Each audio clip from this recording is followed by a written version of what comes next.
Well, welcome, Jeff, for the first members Q&A for the new site that's up and running. So you'll be the first in the new chapter. Would you like to introduce yourself, Jeff, just on how you came about having this conference with me and just your background as a coach and also if you're a player? Sure.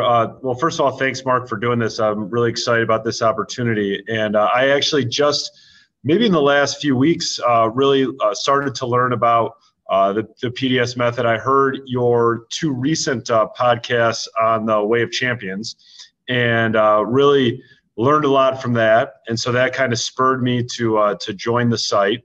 And so I've been working my way through the course. And as I've done that, I kind of had been compiling a list of questions. And when I had reached out to you, you had suggested this. So that what I'm excited about is, so I'm a high school basketball coach in Westlake, Ohio, which is right outside of Cleveland.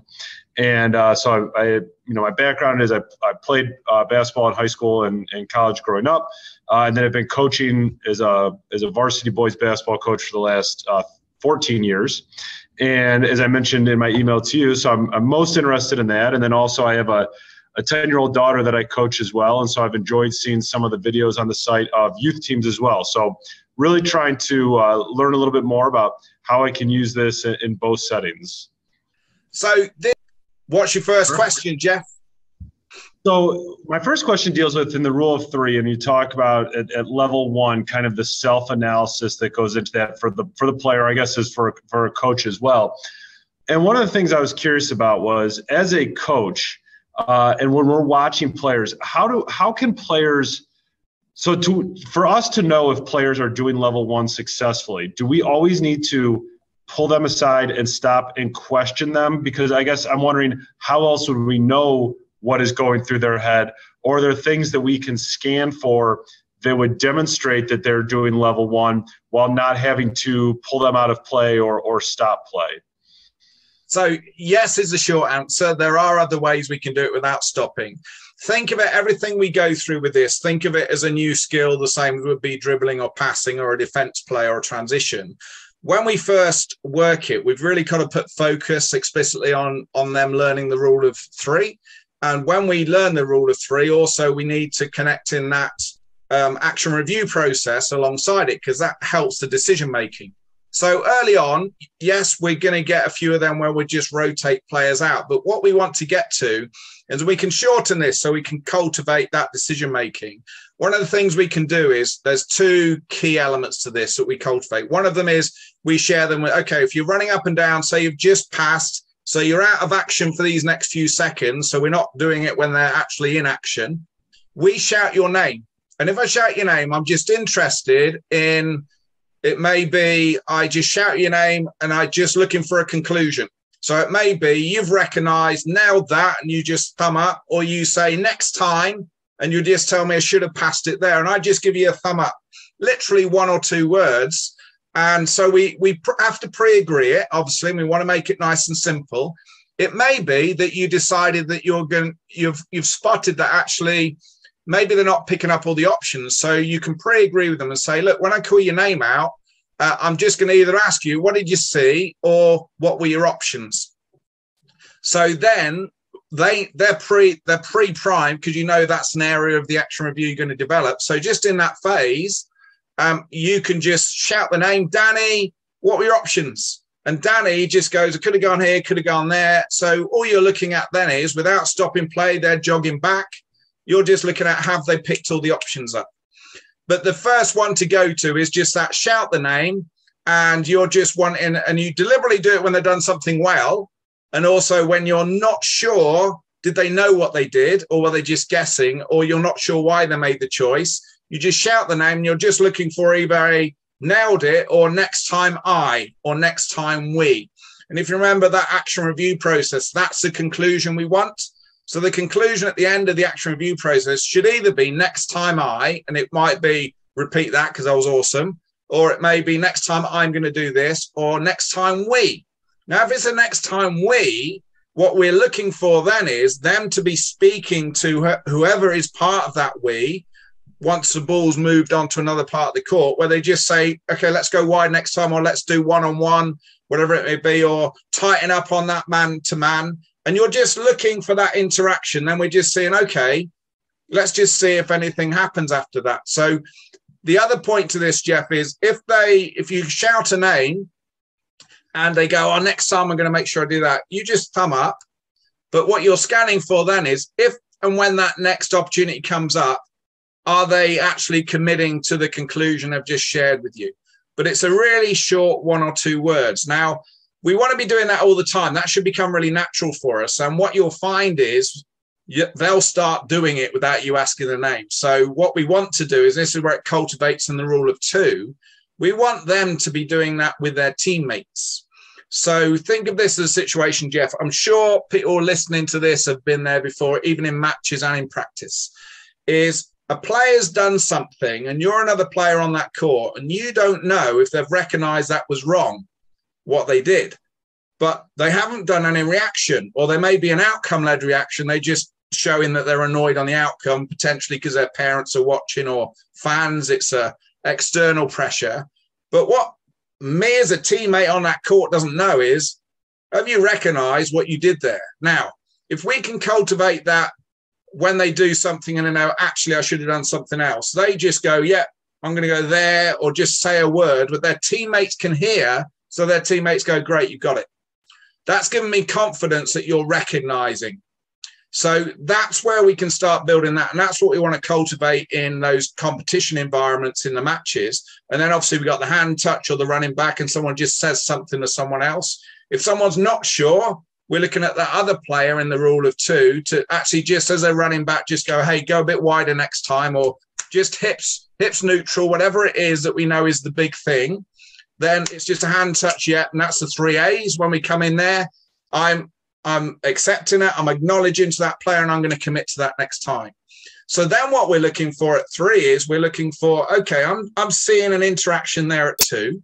I may not even hear it if we're in big stadiums, it's noisy, but I've seen an interaction. It may be then when they rotate off, I may make a judgment to go, what did Stevie just say to you there? I'm interested. So I'm just getting the connection. But in practice, a lot of the time we can move around the court in a position where I can hear that. And now I've heard what's been happening. I've seen the acknowledgement. Now I'm looking for, is that person acting on it? So there's a lot of texture to it, but the short version is, so long as we pre-agree, we just want to shout the name and they just give us a conclusion. But we want to cultivate that so the players are doing that between themselves. So a player could shout another player's name and that player goes, yeah, it's this. And then you get that thumb up. Does that make sense? It does. So if you called a player's name and let's say they responded in a way where it was clear that they didn't recognize what they had done wrong, the first thing was we would still be hoping that we've pre-agreed then that their teammates could interject at that point. Yeah. And then the teammate didn't interject, then that would be our opportunity as a coach to then. Yeah, and that could be just to rotate them out with someone else in, and you just go through the action review process then about, okay, talk to me over there. What did you see? What were the options? Okay, what influenced your choice? So when I'm asking that order as questions, they'll soon get to a point they go, they're always the questions because that's how I think now. So you just go, talk to me. And they'll just go, okay, so this is what I saw. These were the options and this is why I went for them. Or these were the options. I was 50-50. I wasn't sure what was going on there. And now we can go, okay, they didn't seal the options. Their scanning was good because they told me everything. Remember, they're stood in a different place, so I really need to get from them, not from what I saw. Yeah, they've seen everything, but they didn't share all the options. Okay, so that's a game management, game IQ issue. So now we can go, okay, well, let me share with you. Or you may go, I've got a decent player on the sideline. Okay, Stevie, can you help Danny out with that? So there's always that option, even on the sideline, to do that work. Okay, no, that makes great sense. And, I know a big focus then is when we talk about, are you seeing the options? You talk a lot about scanning. Are there specific ways that you teach players to scan, like the skill of scanning? What is kind of some helpful ways to introduce and teach that? So first element that we've got to get to with all of this, looking at, as we're talking about the software, right, of athlete development, as opposed to the hardware, we've got to get them to understand the meaning to scanning. and the value of scanning. So some people, and I've seen it even at elite level of sport, some people use names and the players are all nodding. But I asked the coach, does everyone have the same interpretation of that word? And the coach goes, yes. And then I do one-to-ones with the players and they're totally different.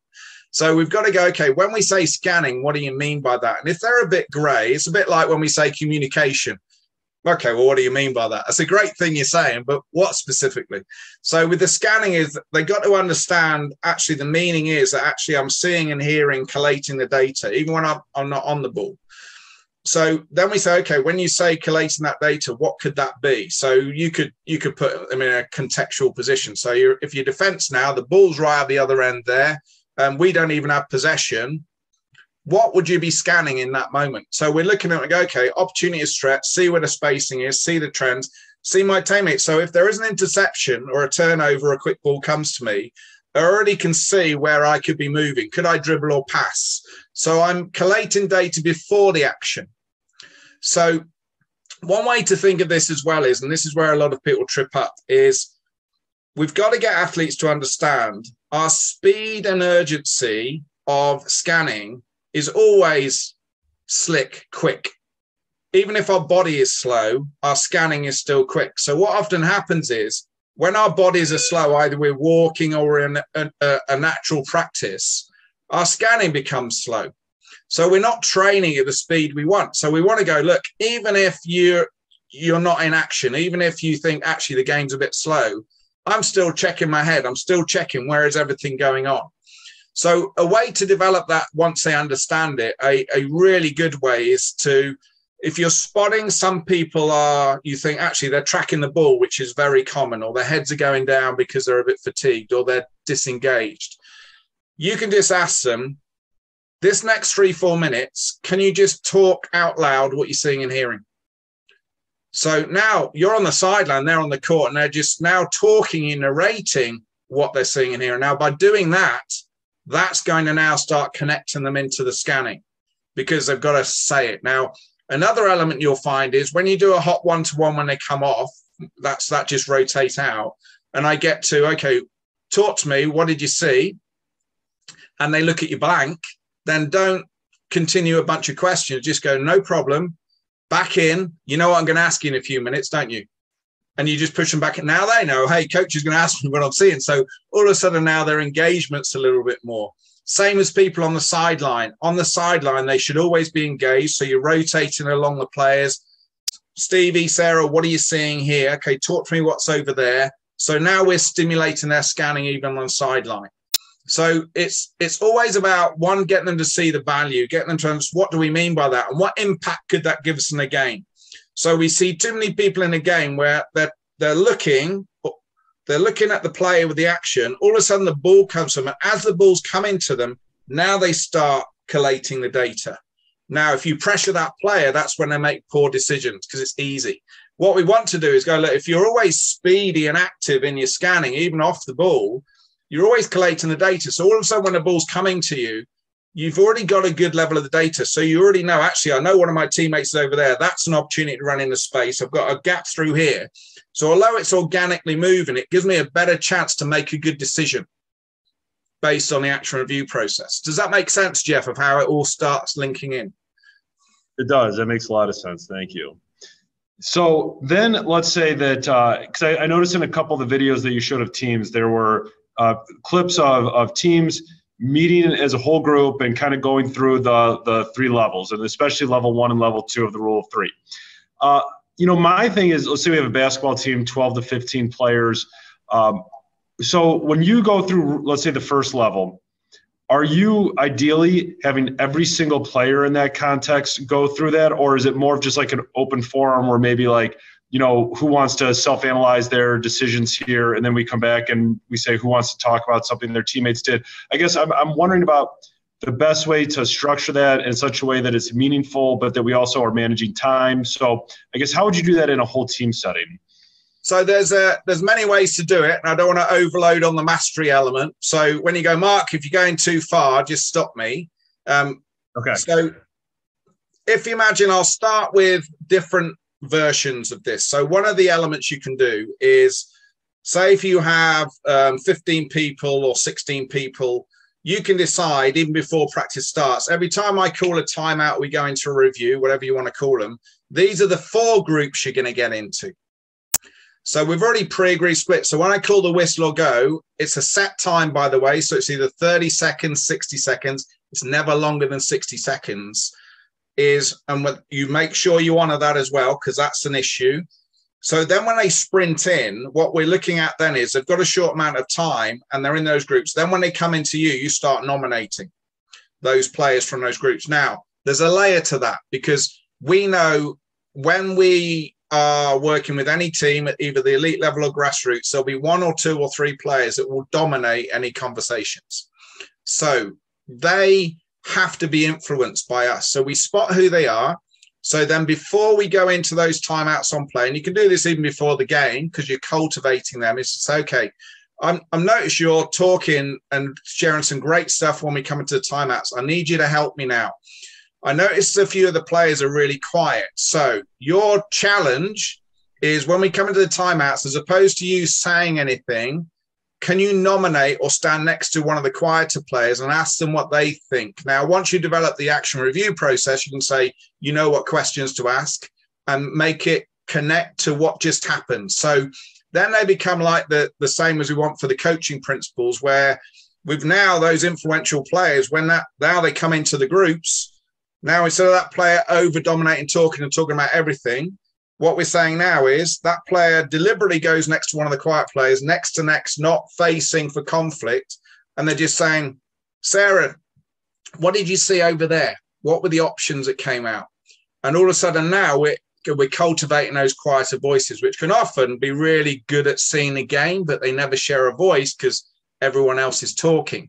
Now, remember, on top of that, we have our pre-agreed success criteria. So then we can get them to connect to the focus. So we can stand out the circle. We're listening. If they start talking about everything, we just step in. Guys, remind me what we said success was. And they tell us, just review that, please. And we step back out again.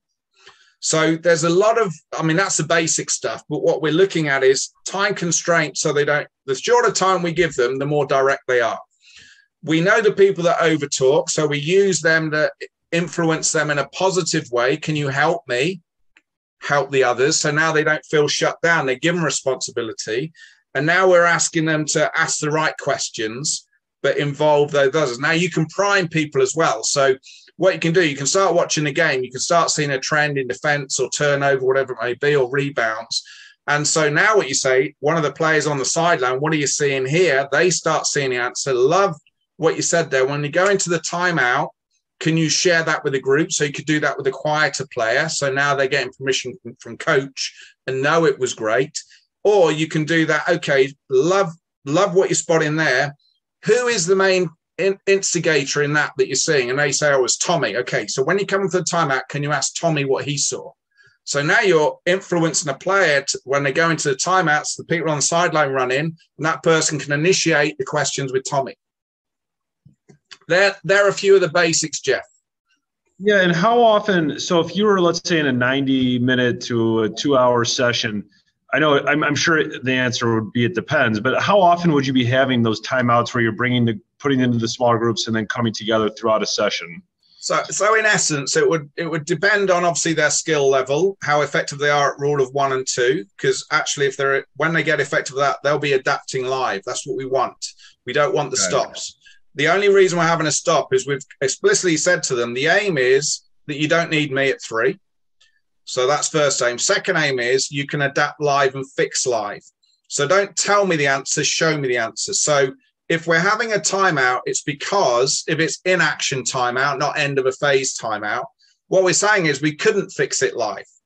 So now actually that's priming you to what has to be in that conversation. Because if, for an example, I'm now scanning and I'm not seeing rule of 2 happening. Now, that means we're always going to fail unless we have phenomenal. I've never seen a team that is awesome at 1 all the time. You've got to have the interaction at 2 because it's a decision-making team. So if we're not seeing 2, there's actually the failure is at 2. So if they're having a stop, that's where we can connect to.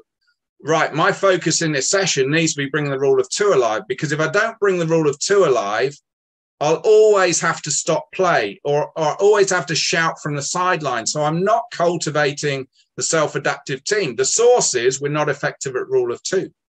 So that's when you can use that reset. We call that time in excellence or time in acceptable, when we say, okay, how long can we go for? Maintaining what we agree is acceptable and unacceptable.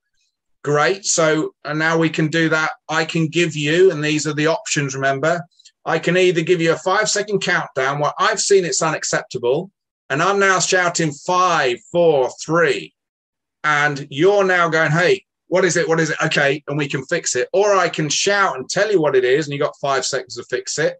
A little bit harder is I don't give you a countdown, I don't tell you what it is, but actually I'm internalizing, I'm giving you a judgment and amount of time.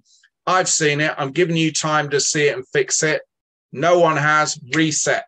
Now on a reset, that if it's a time reset where you've agreed, we can go 3 minutes, coach. We can go and we can maintain this. Great. So we've agreed, am I going to give you a countdown? Am I going to count down and shout, or am I going to be silent, but give you a few seconds to identify it and commit to change? Then if not, stopwatch goes back to 0, but I can give you a 10-second timeout or a 30-second timeout or no timeout, and we're going live again. Obviously, the most difficult one is you don't tell them anything from the sideline. You shout reset. They don't get any timeout. They have to go live. And now that can really put pressure on them to go, we need to fix this live. And you'll see the communication start to increase. So there's always and this is why you see me doing so much in the tutorials about the rule of 3, because the rule of 3 in the action review process is what brings adaptive teams live that we want to have. So if we're relying on timeouts, but we're seeing 1 and 2 is ineffective, we'll always need timeouts. 1 and 2 will never grow. So it's about identifying where the sources are going, hey, 2, this is where we need to put our focus. What's preventing us now? So imagine now, Jeff, is you've done that a few times and nothing's improving. We can pull them in then, and the go-to question is, what's preventing us from being successful? Now, often, and let me know if I'm going too much, Jeff, please let me know. Often what can happen is they aren't used to challenging a teammate and they don't know what to say. So what we can say is that's fine. We've recognized that. Great. So let's now agree what to say to each other when we're in a good headspace, not when we're stressed.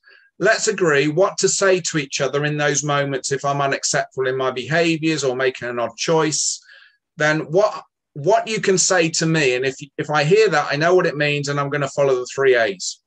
So now what we're doing is we're making it easier for people to go, now I know what to say. And that player's given me permission to say it. So now we start cultivating the language, but also we get each other to say, can you see the value in someone reaching out to you, even when they're stressed, them reaching out to you to help you get better? Can you see why that's so much more powerful that they're reaching out as opposed to them saying nothing to you? They're helping you get better. They could just be selfish right now. So now we're getting a bit of a paradigm shift on their interpretation of someone reaching out to them. And they're not seeing it as someone's picking on them now. They're seeing it as, wow, that person's going out of the way to help me.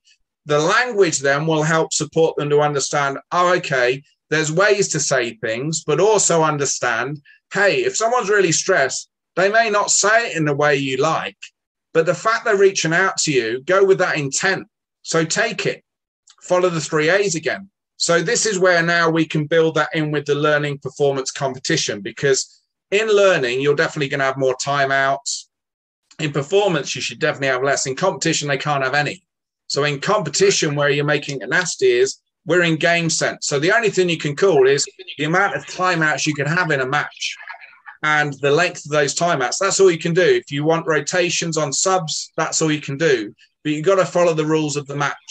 So the learning is where we cultivate the skills, the same as the hardware and the software, but they need to understand what's preventing us from being successful, identify the source, then you help them set up success for those interventions. When their heads are good, set up success, but when their heads aren't as good. Right.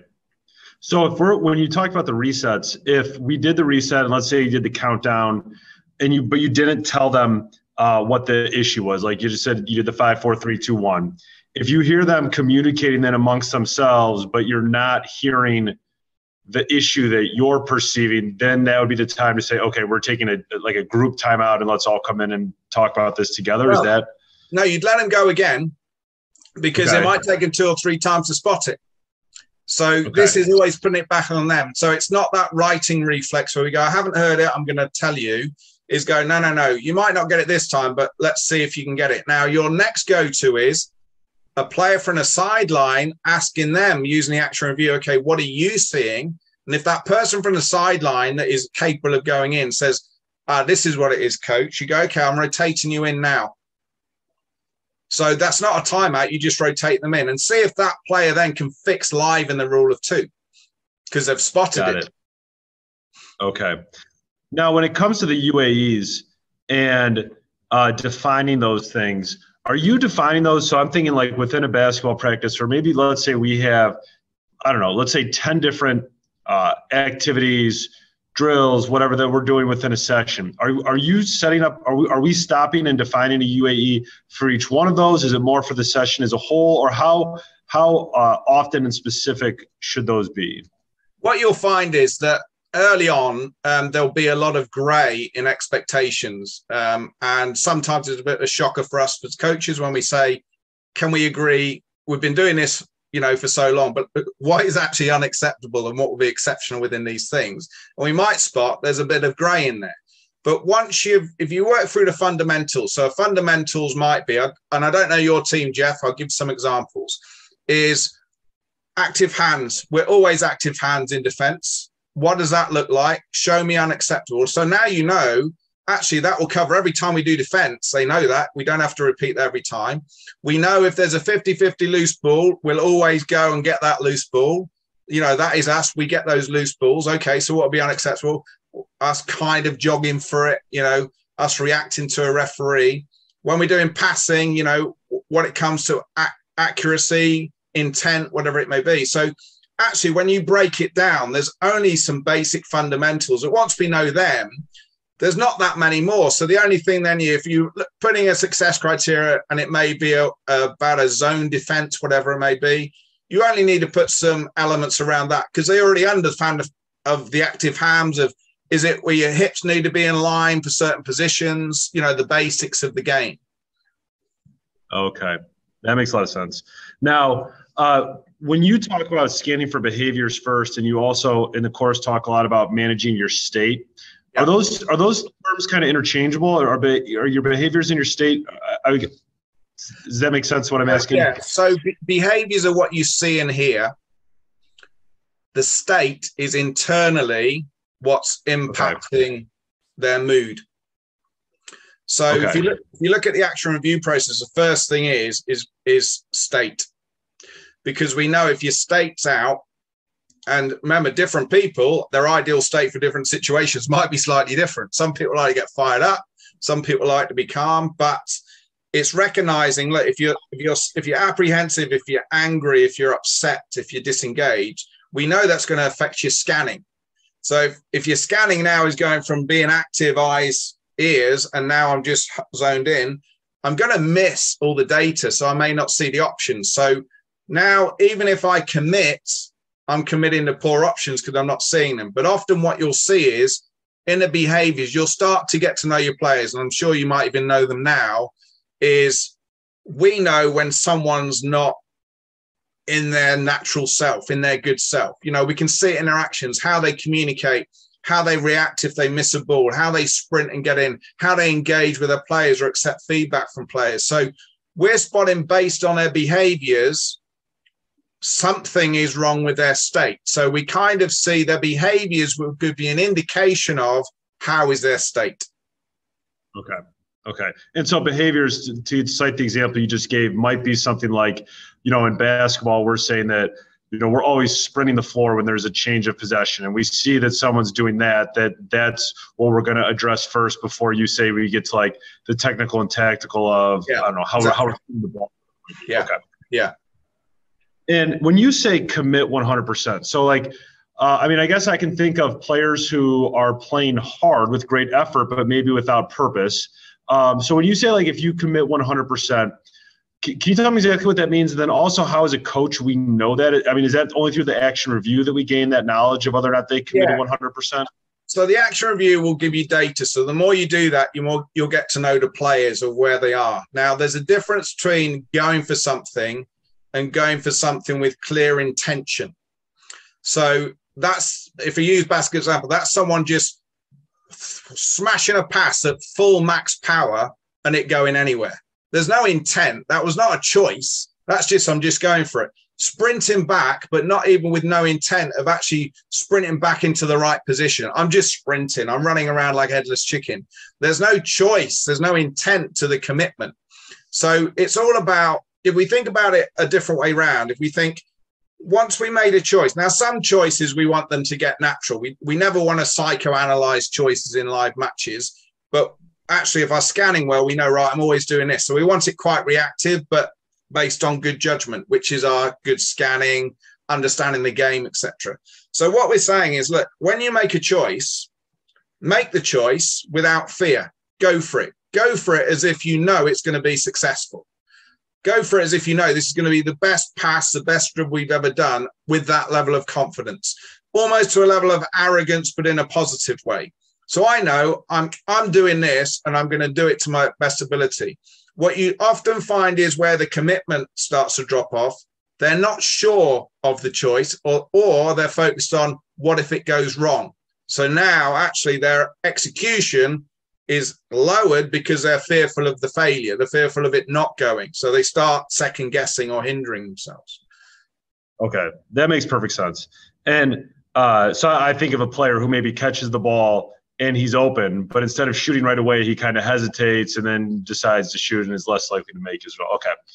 Now with the, can you talk to me a little bit about what ifs and permissions and exactly how that fits in? So this is a really powerful all the way through to the management of the players. So I'll give you some examples, Jeff, of what can often happen. So we've agreed something of what we're going to do in an actions, whatever. And we haven't really provided clarity on their understanding of, okay, that's great. So let's go off court for an example. Okay, so I'm going to make sure I have this type of breakfast, this amount of protein, carbs every morning at 7 o'clock. And I live with the parents, but I'm saying, yeah, I'm going to do this. Okay, great. And all of a sudden then the first day or the second day to come in and said, no, I didn't do that. Couldn't do it. Why? Well, there was no milk in the fridge. So what we're looking at there is, okay, so what if there's no milk in the fridge? What else could you do to facilitate your protein? And they go, oh, I could have done this. And you go, okay, so next time what are you going to do? So that's an off-court element. So what we're basically saying is we have good experience, and we know through previous experience of ourselves or of previous seasons as a coach, we know where people often trip up. So what we're saying is, now let me go to an on-court example. We're going to use, in transition turnover, we're going to go into this type of defense. And they go, yeah, great. So then we go to, okay, but what if the opposition do this? What if this happens? Now before it happens, we're getting them to think ahead. Oh, okay, if that happens, we need to adapt this. And you go, great. Now I'm getting them to think in the right way because the match is organic. So we're getting them to think, oh, I see now. It's never A, B, C. We're just thinking, okay, there needs to be a level of adaptation. So that's where the what if comes in. So we're allowing them to think more organically about nothing really goes to plan. So what if this happens? What are you going to do? So that helps them really think forward, think. The permissions link into who can do what. So let's go for the big one, Jeff. You're recognizing that sometimes you get caught up in the score line. Not saying you do, Jeff. Let's just make this up. You get caught up in the score line, and now you just start overloading them with tactical information in timeouts. And you've recognized that. You've filmed yourself and you recognize this is a weakness of mine. I'm overloading you. You can't remember it all and it never transfers onto the court.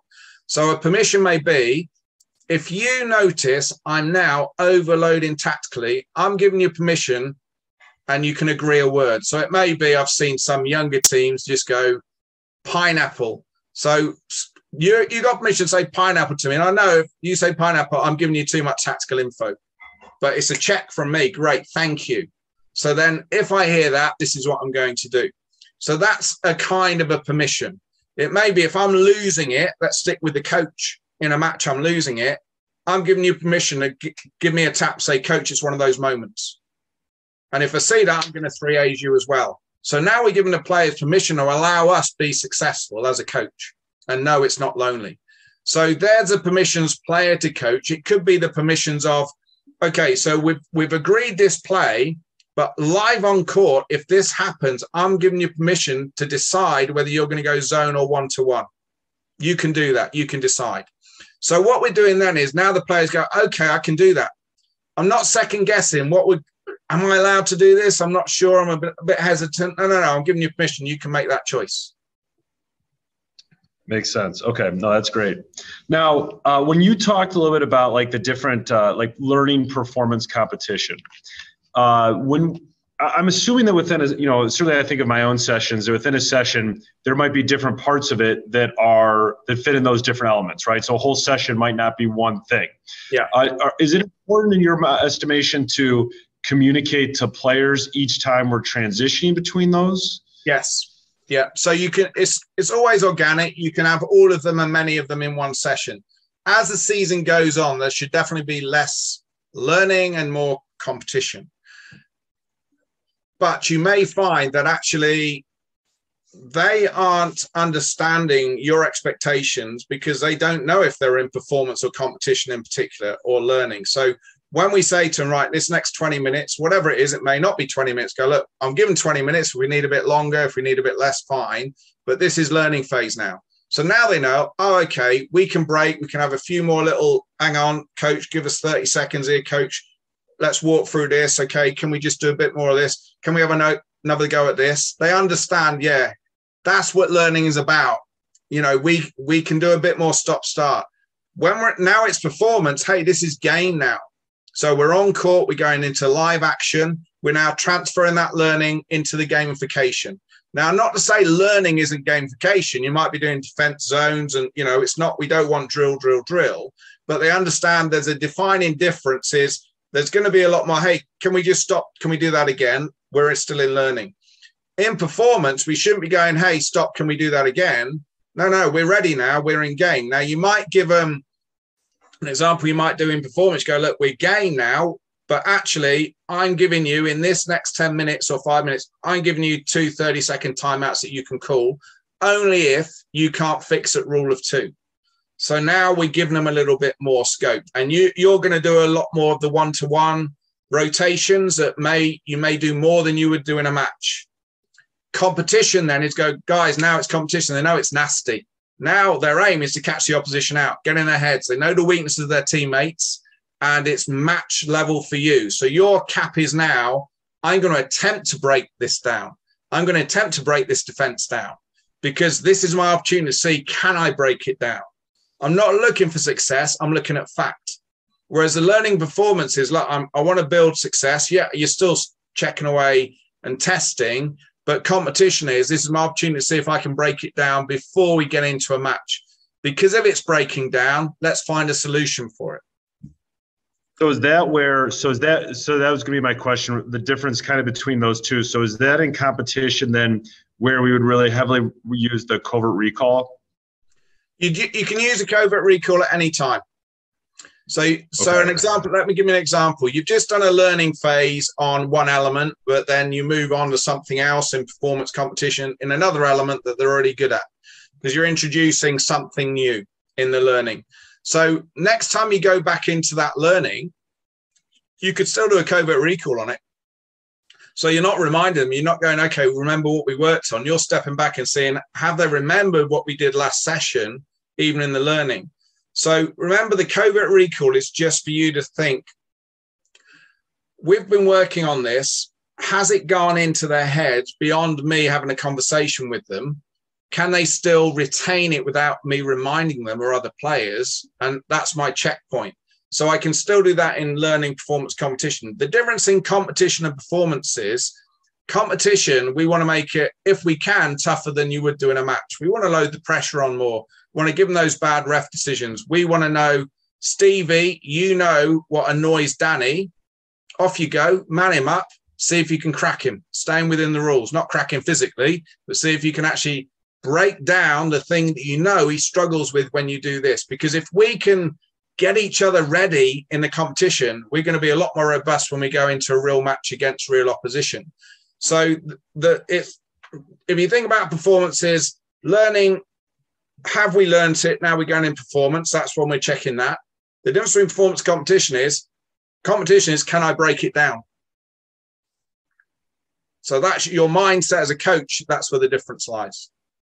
Yeah, and so one of the things that struck me about the use of the covert recall was I know I'm guilty of this at times, that you want to feel good about what you're doing, right? So we maybe try and set it up to look in a certain way when, as you said, the reality isn't there. So how do you balance? Because I know you talked a lot about maybe in the competition using a covert recall very early in practice, and then using that to guide maybe what you do beyond in the rest of the session. And then I know you mentioned coming back to maybe like the 75, like 3/4 of the way through practice. So how do you balance then the use of the covert recall at the beginning of a session with also the need to maybe have a practice plan and be prepared, but I guess you're also encouraging coaches maybe to have the flexibility to go off script depending upon what you see in that covert recall. Is that accurate? Yeah. So think of it like this. You should have a priority load. So you should have, this is the most important element that we're working on. This is the second most important. This is the third most important.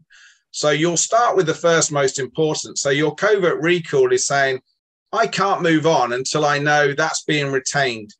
So you could plan, okay, this is my plan. Number one, we do a covert recall and it's all fantastic. I'm going to move on to step two. Step two might be, we're going to go from learning into performance, or performance in the competition on the same element. It may be, we're going to work on something in defense because that attack recall was really good, and I'm going to add this. But what we've got to be really confident with is there's a reason why we did that previous session. So if it hasn't been retained to a level of acceptable, and your acceptable is what you've seen, okay, now it's my benchmark. It's not up here. It's what they've shown they can do. I'm just checking, is it been retained to there? It's not, it's dropped. Well, I can't move on because it's more than that content is dropped. It's their ability to engage and recall has failed. So think of it like this. And there's two elements that will happen when you do this. It will allow you to understand, what do I need to do differently as a coach? Because that has not been successful. So it's those self questions. Did I cover too much content? Was it too many drill based where there wasn't enough thinking in live play, the gamification? Was I giving them too many answers, telling them, and they not helping them think for themselves?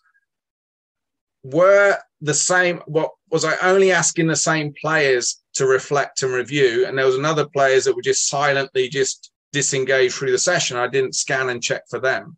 You know, what was it? Did they see the value in it? Did I just sell it to them, but they just don't know why they're doing it? They don't see the value. All these things can negatively impact their recall. So once I've gone through that, I need to go, well, something needs to change. And if it's generally the whole team that hasn't recalled, it's my fault as the coach. So I can't keep doing that because I'm just going to get the same again. So what I've got to do is go, okay, what now? If you develop a good relationship with your team, you can be asking them, okay, so what prevented us retaining this? I'm interested. This is not a telling off. I'm really, because that feedback's going to help me for us to be more successful next time, because the point of practice is to help us be better in games. So if we can't remember, we failed in our practice. I failed as a coach. So, you know, what can we do? So that's so important. The second element is, when you start doing these covert recalls, you'll find immediately the players' engagement will go up, because they know, hey, we're not just ticking boxes now. We're going to be checked if you're remembering this and understand it in a game place, i.e. making the right choice, adapting, not just remembering a drill. So now they'll start challenging you. They'll start saying, hey, can we do this again, coach? Need a bit more. Well, what do I mean by this? So now you're going to get that engagement back, because they know it's not, they're not going to turn up for a session and go, coach, what are we doing today? They're going to know, hey, our success of our recall is going to depend on what we do today. So we're ready when we're ready. We are where we are. And that thought process of we are where we are, we're ready when we're ready, takes the pressure off.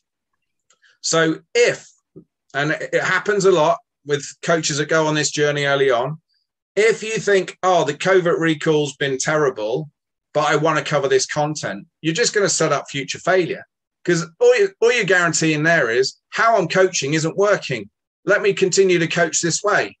I mean, if you think about it like that, it's a no-brainer. So this is why I say prioritize your content and never compromise one for two. Yeah, that makes great sense. Now, I know another big focus on the course was, as coaches, us using film of ourselves is a good learning tool, and I think that's fantastic. And then I was curious about, how would you use this rule of three in the action review process when we're watching film with our teams? What might a session like that look like? Good afternoon. Please stand for the Pledge of Allegiance. So there's a few elements to this. It's how we do the video analysis. So we don't want to do too much of it is the first thing. And I don't know in your specific situation how much. The players need to be engaged with this. So when we're watching footage back of a match, for an example, what we want them to do is give them an opportunity to actually look at the video based on them. So if they played in that quarter, you look at that quarter. But what I'm really interested in is from them, not from me. I never should go first on a video analysis. I should never share my opinion first. I'm interested in using the action review process again. Are you seeing things now on this video that you didn't see at the time? Are you seeing options now that you didn't see at the time? Because one of the mistakes people make, and even at elite level with video analysis, all they do is develop great video analysis people, but actually it doesn't translate into the game. So it's no good then watching a video and telling you exactly, oh yeah, we should have done this, should have done that, because there's something important I need to know. So did you recognize it at the time? And if they say no, then we can say, okay, so what was it that prevented you? So it may have been scanning, it may have been state, it may have been, well, honestly, where that video angle is, I wouldn't have seen that anyway, because the angle's up here. I was down in that corner. So there's no way I'd have seen that player in the corner. So this is how we want the players to get their head around. But the action review will help give them a framework for, okay, so what you're seeing now, did you see that at the time? What were the options you're seeing now that you didn't see at the time? Or if you saw them, what prevented you from going? What was it that prevented you? So it may be actually, there's numerous reasons, but let's go for some common ones. Some common ones was I saw it, but I was a bit fearful. I'm not used to doing that in a match. I've done it a few times in practice, but this is the one I'm comfy with. It may be I'm not spending a lot of court time with this other player, and I wasn't reading that player right. I didn't anticipate that player would loop back round to their opposition, and that space was over on my left to pass through in that open space. So I wasn't confident on the read. So when we get the source of that, we go, okay, great, let's do a bit more court time in gameplay with those combinations so you get to anticipate and read each other if that's the case. If it's actually under pressure, I'm not sure about doing that in a match, then we go, okay, we put them in competition, and that particular way say, right, I'm taking an option away from you for this next 10 minutes, that your go-to option. So that means they're going to have to go for the other one. So it's always identifying what you're seeing now, what's the difference, and if you didn't see it at the time, why? If you did see it, what prevented you doing it? That, for me, are the key things about that video analysis. And then, importantly, what are we going to do with this information that we can take onto the court now in practice? Otherwise, it's just a video conference. So would you say, and I might have heard you say this at the beginning, would you, let's say that would you as a coach then be putting clips together and then showing it without saying anything, or showing it with questions, or would you just be playing up? So I'd be like, in theory, would you have me pick the clips that I thought were most beneficial, but have them analyze them? Or would you just show a portion of a game and use and stop within that portion of the game to kind of do those same things? So it depends where you are, Jeff, with cultivating them and their level of commitment. So it depends, leisure or performance. So if we go, they're definitely in performance environment, then I would say pod them, and particularly where they are within each quarter of who was on court, and just say, okay, can you review that quarter? Or we say, okay, here's the whole match. can you decide which area you're going to agree amongst yourselves, which area you're going to review, and you can cut and edit the bits you want to share. Now, you do the same as a coach, Jeff. You just don't share it with them. So then you're sat back in the back when they stand up and present, and each group stands up and presents. They share their clip. This is what I saw using the action review. Again, this is what I saw at the time. This is what I'm seeing now, whatever it is. And you're just now ticking them off. So if you're thinking, yeah, good, that's the same as I picked up, great. If they're a bit vague, we're seeing as another player starting to ask, because that's what we want. If they're not, so we're still rule of two even in the classroom. If they're not, then you can ask the question, okay, can you talk me through whether there are any options there or what you mean by that? So we have that dialogue conversation that's two-way. Then if they miss anything, then you go last and you share a clip and you go, okay, here's a clip I'm interested in, and you nominate people relevant, obviously, to that clip. Can you talk me through this clip? Got it. That makes perfect sense. And then my last question was really related to game day. And I know in some of the things I've looked at on the member site, you talked a little bit about how, sometimes in the with the urgency of a game, coach might have to intervene a little bit more quickly, go to the rule of three than they would in a practice setting. How would that look? Let's say at maybe both in timeouts, where in a timeout during a game, which might be 30 seconds, it might be 60 seconds. And then also I was curious about how you might incorporate some of this at, let's say, halftime and then post game. So it's always based on judgment. What you will find is there are good playmakers on the court, and they should be your leaders and influencers on the court. You should never have five on the court where you haven't got a leading influencer that you've cultivated in practice to be good at two, because they can be your game makers. When things aren't going well, they know what to say and lead it through. So they should be the initiators in those timeouts in a match. So what we're looking at then is, and it's judgment, my opinion is it should always be player last. So what I mean by that is the last people that talk should always be the players, and it might be 10 seconds, and it may be your question, and it doesn't matter, but obviously you frame the question you're comfortable with. It might be, so what are you going to commit to? And the players tell you. What have we agreed? The players tell you. What do we need to be ready for? The players tell you. And then so what we don't want, which is so common, is the coach speaking last. Now, the problem with that is we don't know if it's going in. We don't know if they've connected it to themselves. We're just doing, I've got to remind them, I've got to tell them. So if you think about it, even on a 30-second timeout under the pressures, how much information can they really take on? Keep it simple. Are they engaged, or are they just now listening to us because it's not going well? Who's disengaged, who's not? So can we practice that in practice so they're more engaged? They can get to the point quick. They can focus on the one thing. That's important. And remember also, which is surprising that a lot of coaches don't explicitly share this to the players as well. Look, we're having a timeout, but guess what? Our opposition's having a timeout. So what do you think they're going to come and do? What do we need to be ready for? What may they do? Because otherwise we're planning for the past. So we could be going, okay, so do this, do this. Well, the opposition's now changed tactics. They go out and the players going, oh, hang on a minute. That's not going to plan, coach. What do I do? Because we're not connecting them to adapting live again. So for me, ideally, player first, player last. So they come in and go, talk to me. And we've trained them in practice to be really sharp, picking up the key element, picking up, actually, we've adapted well at rule of two live. But here's a key point. We need to be ready for this. Let's be aware of that. And you're listening and you might go, okay, well, what if they do this? Talk to me. What about there? Get a player connected in that's relevant to the situation. So if you know there's a defense issue, actually, that's the person that needs to be talking now, because the other stuff's great, connect into there, but always finish with that player last. So it may be that you don't do player first. You may look, I'm under time restraints. I'm going to lead on this now. I'm going to, okay, guys, come in, sit down. I just want to share this key point with you. Loving everything, bang, bang, bang here. I just want to share this key point. So, and connect with the players that connected in, but always finish with player last. Okay, so what are we going to do? What have we agreed? What are you going to commit to? They tell us. What if the opposition do this? They tell us. Great, show me, enjoy. And I think what that does, it does a few things, Jeff. One, we need to practice it in practice. This is key under the time restraints and the pressures.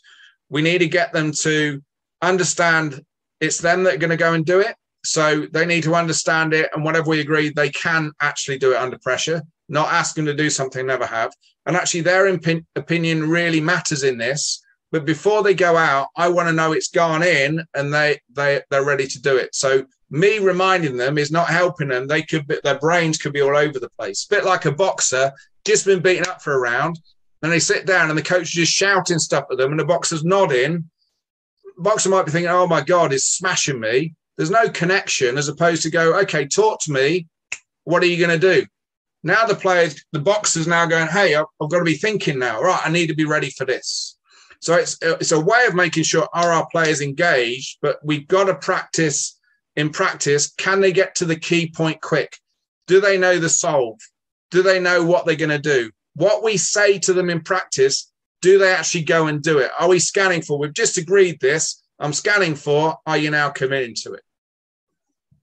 And so would halftime then maybe just be a little longer version of that? Yeah, halftime, definitely player first, player last. Let them go first. Maybe you may split them into those groups if it's specifically because you've decided you've practiced that in practice under competition phases. And then it's the connectivity of now you're listening and asking and challenging. You may be adding to the miss some points. Okay, I want you to be aware of this. And they always finish with where you're now priming them and going, okay, talk to me, defense. Danny, what are we going to do here? What are we going to commit to? Okay, what do you need to be ready for? What might they do? All player last, where now they're telling us, they're connecting, we're raising their awareness to. Back to those what ifs, Jeff. We're getting them to be ready for the what ifs by them telling us. Okay. Yeah, that's fantastic, Mark. I think we got through all my questions and a little bit more because as we were talking, some new things came up, and I got a bunch of notes here I got to type up, but this has been fantastic. So I really appreciate you presenting this opportunity. So player last, Jeff, living the dream. Your main takeaways from this, please go to your notes. Any key things for you that you can walk away, you've got better clarity on, and secondly, you can commit to. Well, I think for me, one of the big things is I work on trying to implement this system was really being able to give my players some, I guess, specific, tangible ways to do some of these things, both for me and for them. So like when we talked about the scanning, teaching them a little bit of how to scan, and some of those ideas I think are fantastic. And then also I really love the idea of, how can we keep the flow of practice, but still incorporate some of those rule of one things where we're calling out names and getting feedback on the run. I think that was great. And then I really also appreciate, it makes so much sense when you say it, but the idea that, your UAEs, most of those things are going to hold up across a bunch of different drills, sessions, competitions that you do. And so that is kind of a nice that we can have those in place from the beginning and not have to stop and constantly, redo those things. Awesome. Looking back, it's a question for me now. I'm going to pose questions to you now. Jeff, you weren't expecting that, were you? So based on going through the chapters, where would you say actually you found it the easiest to absorb, and where have you found it the toughest to absorb so far on the tutorial chapters I'm thinking of more? Which was it, yeah, that makes sense, and which was, oh, this is a bit heavy? Well, I'm thinking that from in my experience, I was talking to someone about this weekend about the course, and I was saying, for me, I feel like I've done a number of these things informally and have tried to informally incorporate them into my coaching. But the difference that I see with the program that you have is it's much more structured, and it really is an overarching system. And so I think the rule of three is really important. Like I've always been a huge believer in trying to use questions, but I think, the idea of, and I can't remember what you said, like the writing reflex, I think that's a big challenge is, trying to withdraw for a period of time to allow them to fix it on their own. And I think for me, one big thing is going to be encouraging the rule of two. And I liked what you said today about how players oftentimes, because I know as a coach, I found myself even talking to our teams about like, well, you have to hold your teammates accountable. But I think to your point, a lot of times they just don't know how to do that or don't know what to say. And so it seems so simple now that you brought it up, but just having a discussion amongst our team of, how do we do this? And how can we agree on a way that, one, this is what we should say, and two, if a teammate says this to you, you realize it's coming from a place of concern and trying to help. And so those are some of the areas where I feel like I can make the most growth with this. And so I think those are a couple of things that have really, kind of jumped out to me. Anything on the tutorials that you found a bit heavy going when you were going through them? I guess as I wrote down the questions that I came up with, I think that,